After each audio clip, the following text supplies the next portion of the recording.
Forrest Zhu. Forrest, a question I asked you over the weekend because I spent a couple of days up there, and with the, you got the great team at the New Federal State of China Media.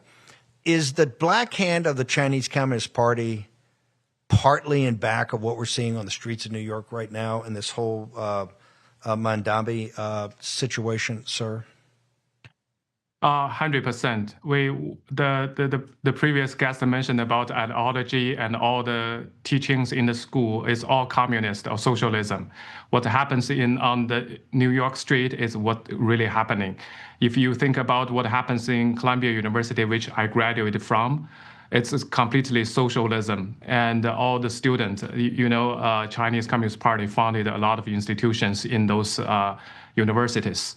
They pushed their propagandas, they pushed their ideologies in these universities. This is purely CCP's propaganda and their plan, which they executed for decades. And all the young kids, it was very easy to be influenced by those ideologies.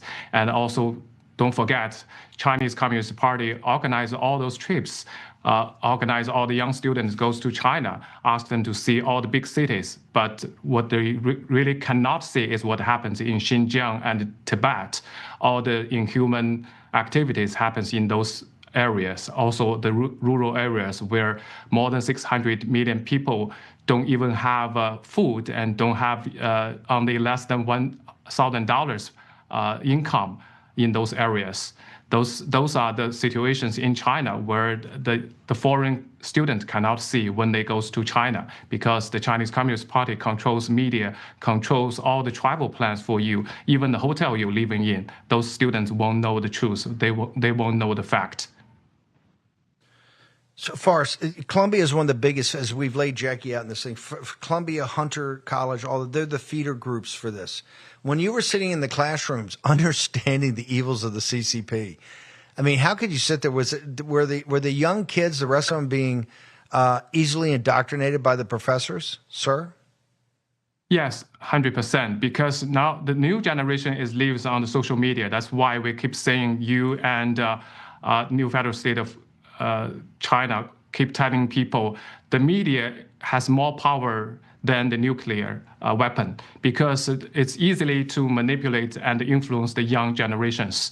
The professor, especially the young kids, they trust and respect their professors. They listen to them, especially when the Chinese control the mainstream media and the propaganda, keep promoting the Chinese is greater and the Chinese system is greater than the democratic U.S. system. So that's what the students learn and see on the social media, the TikTok, all the YouTubers. There is so many YouTuber influence. They are invited by the Chinese Communist Party, go to China. They can make a lot of money and also have a lot of honey traps there. And then they are buy out by the Chinese Communist Party and promote their agenda and their propaganda. That's why the student and the young generations easily being manipulated and brainwashed by them.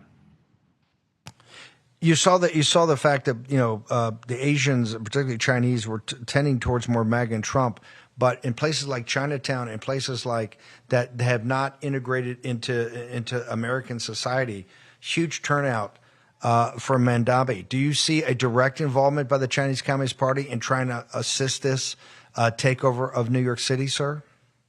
Absolutely. We see this, a couple of days ago, we have this indictment, I believe, for the New York State governor's assistant, and a couple of them, the situation. The Chinese Communist Party, when there is a commercial group and also a Chinese group, they always utilize, even in Columbia University, the student union, they will fund those student union and to promote their propaganda. They promote all the activities and organize them. Let's see if the Chinese official visit New York City, they will organize this student, pay them to go to welcome those officials, and all the activities they support. The CCP definitely behind a lot of activities in New York City, that's for sure.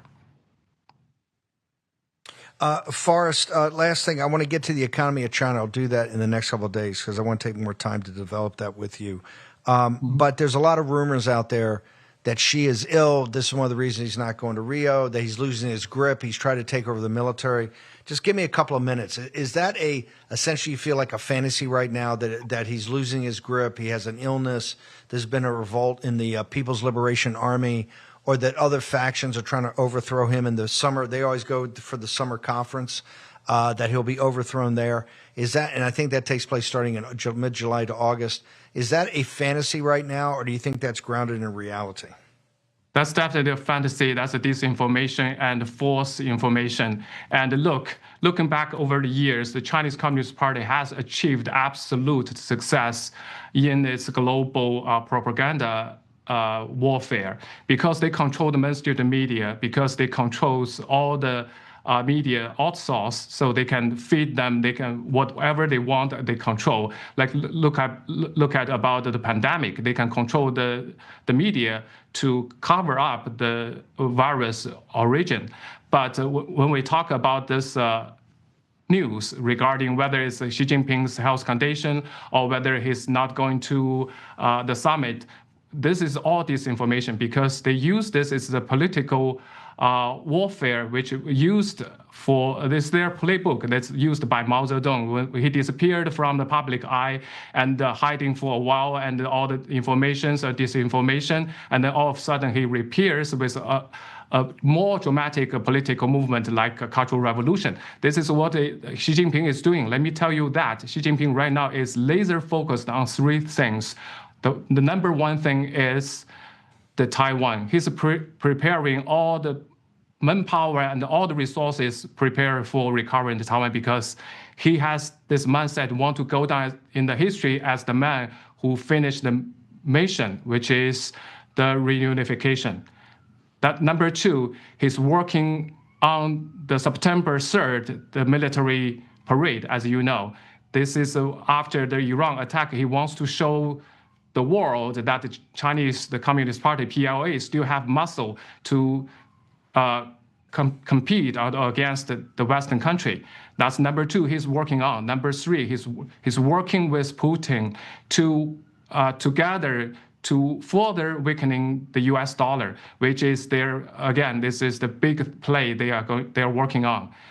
So I think right now we have to realize in China, even his health condition is top secret. No other Western media or just a regular journalist can learn this. So if there is any information, they want to distract you, they want to deceive you, and they want to take more time, gain more time to prepare for their next big move. That's what they are doing right now. Forrest, New Federal State, where do they go to get to the show, the social media, all of it, sir? Yeah, they can find us on NFSC, on Gather, NFSC Speaks, and NFSC TV on Gather. Thank you, Forrest. Fantastic analysis. You heard Forrest talk about the three strategies. Number one, the Taiwan, the putting Taiwan back together. Two is the military, which you'll have to use on the Taiwan situation. Three was the dollar. Sign up for free and be part of the movement. It isn't just an app. It isn't just a social media platform. It's a community. Download Getter right now.